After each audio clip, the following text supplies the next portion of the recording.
They know what you have been through, not the edited version. Not the version you offer when someone asks how you are doing and you give them the summary that is honest enough to be real, but not so complete that it requires them to hold more than a casual conversation can hold. Not the manageable version that moves through the world on your behalf while the actual weight of it stays inside where only you have access. The real version, however they came to know it through time, through observation, through something you said in a moment that was less guarded than usual, through the specific quality of attention that certain people pay to you that eventually reveals things you did not consciously offer. They have arrived at the full picture. And here is what they did with it. They did not flinch. They did not recalibrate the amount of warmth they were willing to extend toward you based on the information. Did not subtract from what they had been offering in light of the complexity of what they now understood you were carrying. Did not make the specific, subtle, usually unconscious adjustment that people sometimes make when the full scope of another person's difficulty becomes visible. The pulling back of investment to protect against the risk of something that seems harder to navigate than they had initially estimated. They leaned in. What they learned about what you have been through did not make them more cautious about you. It made them more certain. That is the reading. Let me start with what they see when they look at you. Not what they see on the surface that is real and it is its own reading, and pieces of it have been delivered in other contexts. What they see when they look with the specific quality of seeing that people who genuinely care about another person develop over time. The deeper seeing, the kind that requires sustained presence and real attention and the willingness to look at what is actually there rather than what is easiest to process. They see the scars, and I want to be precise about what I mean by that because the word gets used loosely and I am not using it loosely here. The scars are not metaphors for general difficulty or unspecified past hardship. They are specific. They have addresses. They correspond to real events, real seasons, real things that happened to you that left marks in the specific structural way that significant experiences leave marks not on the surface where they are visible to anyone who looks, but in the way you move, in the way you approach certain kinds of situations, in the particular quality of your caution, in domains where the caution was earned through loss rather than through imagined risk. You know exactly which scars I mean. This person knows too. Here is what the scars mean to them, not what they mean to you. You have your own relationship with what you have carried, and it is not mine to narrate. What they mean to the person who loves you and has seen them clearly and continues to love you having seen them. They mean you survived something. That sounds obvious until you sit with what surviving actually requires. Not just enduring, not just waiting out a difficult period with your eyes closed until the period is done. Surviving in the specific, active, costs something sense of continuing to function and to show up and to maintain the essential qualities of who you are, the warmth, the precision, the refusal to become someone smaller than yourself through circumstances that were genuinely trying to produce exactly that reduction. The scars are evidence of a fight you did not lose. You did not come out unchanged. Nobody does. The scars are real, and the weight they added is real, and some things that existed before the experiences that produced them do not exist in the same form anymore. But you came out, and the you that came out is recognizable, is still fundamentally itself, is still capable of warmth and depth and the extraordinary quality of presence that makes you who you are, and all of that capability sustained through everything it was sustained through is the thing that this person finds almost unbearable in its magnitude, because it is not easy to come out of certain things as yourself. Most people do not. You did. Let me tell you what that looks like from the outside, from their position, what they are actually seeing when they look at you and feel the specific thing they feel about the scars. They see what the difficult things did not take. That is the framing that arrived most clearly when I sat with their energy. Not what was lost. They are aware of the losses, the ones visible in you, and the ones you have told them about, and the ones they have pieced together from the specific shape of your caution in certain areas. They see all of that. But what holds their attention is not the loss, it is what persisted despite the loss. The curiosity that the hard seasons did not extinguish. The specific quality of your warmth that, despite having been taken advantage of or taken for granted or simply unreturned in ways that could have produced bitterness, is still genuinely warm, not cautiously warm, not strategically warm, warm in the original, undefended, this is simply how I am way that it was before anything happened, to make warmth feel risky. The hope that should have been the first casualty of certain experiences and somehow was not.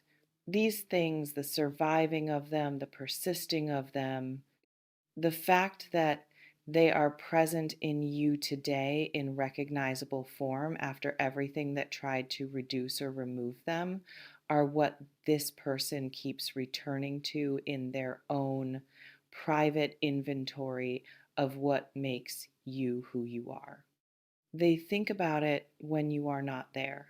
They think, how does a person walk through what she walked through and come out still capable of this? The answer they keep arriving at is not luck or resilience as a personality trait or any of the tidy explanations that fit on a poster. The answer is character. The specific, deep, not available for purchase quality of character that was always in you, and that the difficult things tested, really tested, and found to be genuine. Let me tell you what happened to them when they first understood the full scope of what you have been through. Because there was a moment, a specific moment where the pieces they had been gathering assembled themselves into something complete enough that the full picture arrived, where they understood not just that you had been through things, but the specific nature of what those things were and what it would have required to navigate them as yourself. They went quiet, not in the uncomfortable way of someone who has received information they do not know what to do with, in the specific interior settling way of someone who has just had something confirmed that they had been sensing without being able to name, like the final piece of a picture arriving, and the picture being exactly what they thought it was going to be, and that exactness producing a particular almost solemn quality of knowing. They sat with it, and what they arrived at in the sitting was not sympathy in the conventional sense. Sympathy has a quality of looking down at something. What they felt was closer to the opposite, a kind of reverence, if that word is not too large, for what it takes to be who you are, having come from where you came from. For the specific, costly, not available by default quality of choosing to remain yourself through seasons that were designed, in their difficulty, to produce a different person. You remained yourself. They sat with the weight of that and came out the other side of the sitting more certain than they had been before it. They see what the difficult things did not take. That is the framing that arrived most clearly when I sat with their energy, not what was lost. They are aware of the losses, the ones visible in you, and the ones you have told them about, and the ones they have pieced together from the specific shape of your caution in certain areas. They see all of that, but what holds their attention is not the loss. It is what persisted despite the loss. The curiosity that the hard seasons did not extinguish. The specific quality of your warmth that, despite having been taken advantage of or taken for granted or simply unreturned in ways that could have produced bitterness, is still genuinely warm, not cautiously warm, not strategically warm, warm in the original, undefended, this is simply how I am way that it was before anything happened, to make warmth feel risky. The hope that should have been the first casualty of certain experiences and somehow was not.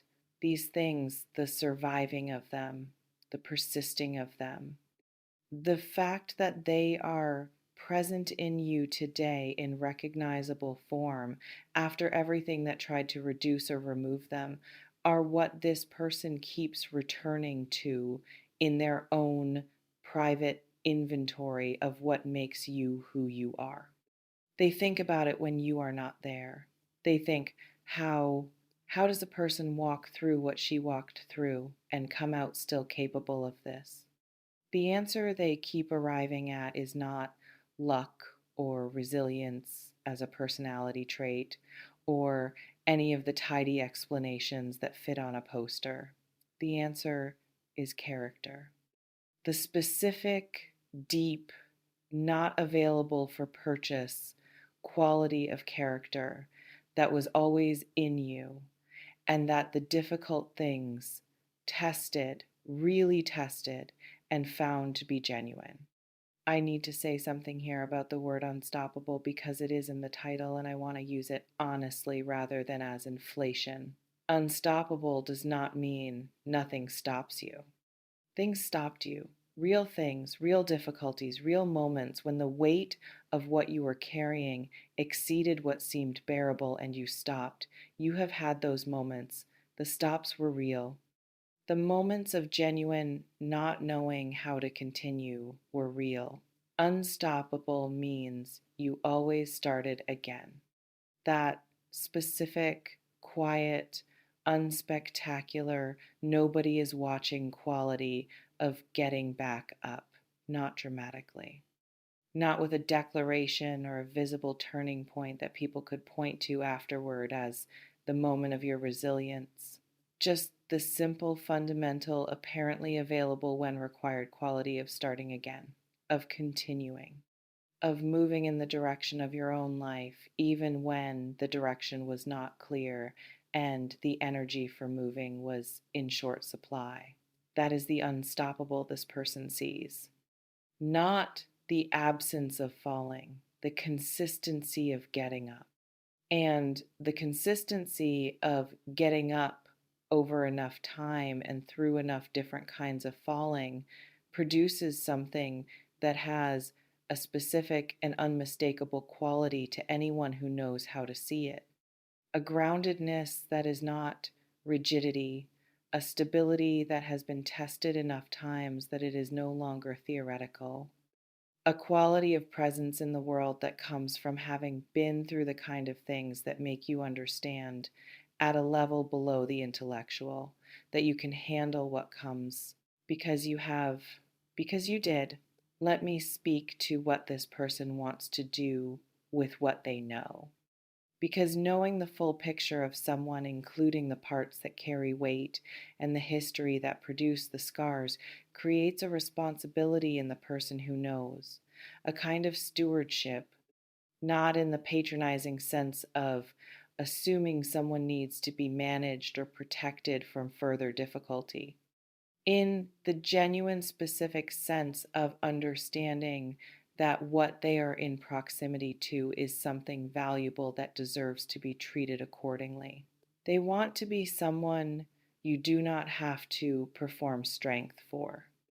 That is the specific want I feel most clearly in their energy, not the general desire to support or be present or be a good partner in whatever form the relationship takes. The very particular want of someone who has seen behind the composure enough times to understand that the composure has a cost and who wants to be the space where the cost is not required, where you can be tired without it being evidence of weakness, where you can be uncertain without it being a problem that needs to be solved before you are allowed to continue, where the full range of what you actually are, the strength and the weariness, the clarity and the confusion, the places where you have healed and the places where healing is still happening, can all be present without any of it requiring management for their benefit. A space where you are not performing for anyone. They want to be that for you. Not because they feel sorry for you. There is nothing in their energy that reads as pity. What reads is admiration so complete that it includes the hard parts. That sees the hard parts not as the diminishment of the rest of you, but as the context that makes the rest of you make sense. A space where you are not performing for anyone. They want to be that for you. Not because they feel sorry for you. There is nothing in their energy that reads as pity. What reads is admiration so complete that it includes the hard parts. That sees the hard parts not as the diminishment of the rest of you, but as the context that makes the rest of you make sense. Let me speak to something that this person has noticed about the way you have been receiving care, or more accurately, the way you have not been. You are practiced at giving it. The specific, attentive, this is what you actually need quality of care that you extend to the people in your life is one of the things that has made you valuable to those people in ways they probably do not fully articulate. You notice what is needed. You respond to it. You show up in the form that the situation requires rather than the form that is most convenient for you. This is not performance. It is simply the natural expression of someone whose attention to the people they care about is genuine and whose capacity for that attention has been sustained through everything. The giving has been consistent. The receiving has not. Not because people have not wanted to give back, but because you have become, over time and through whatever combination of experience and personality produced it, somewhat practiced at making yourself easy to love without requiring very much of the loving in return, at managing your own needs in the background, at not being the kind of difficulty that puts others off, at being, in some fundamental way, lower maintenance than you actually are. This person has seen through the low maintenance. They are not fooled by it. And they are actively, specifically, with full awareness of what they are doing, making space for you to receive care at the level you actually deserve rather than at the level you have been accepting. They want to give you the full version, not because you asked, because they have seen what you have been carrying and they understand in the specific way of someone who has been paying the right kind of attention what it costs to carry it without being properly supported. They want to be the support, the real kind, the kind you stopped expecting and stopped asking for somewhere along the way. Something else. There is a specific thing about you that they have told nobody, a detail, something they noticed, or something you said, or something they understood about you through a combination of observation and time that moved them in a way they have not found language for. Something they have been sitting with privately, the way people sit with things that feel too precise and too real to be brought into conversation without losing something in the translation. It is something about the way you handle your own vulnerability. Not when you are being visibly vulnerable, the moments of expressed difficulty or acknowledged struggle, something more subtle than that. The specific way you hold the parts of yourself that have been hurt in a manner that is neither hiding them nor making them into the whole story. The way you are capable of both the weight and the ease simultaneously, of carrying something real without making the carrying the entire presentation of yourself to the world. Most people either hide the weight or lead with it. You carry it at your side, present, acknowledged, not the defining feature. That specific quality of how you hold your own history is the thing they cannot find words for and cannot stop thinking about. Let me close with something that I feel belongs specifically to you at this point in your story. You have been waiting for someone who sees the whole thing and stays.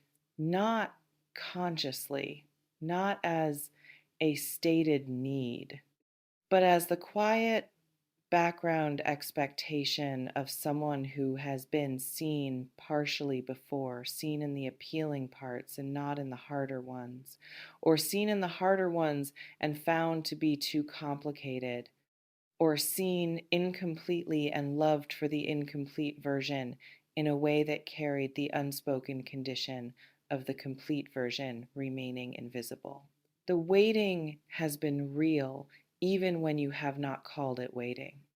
What I want you to understand is that the person I have been describing in this reading has seen the whole thing, not the version you curated, not the version you decided was safe to offer, the whole version, including the scars and the weight and the specific places where the difficulty left its mark, including the beauty of how you have carried all of that and continued to be who you are through the carrying.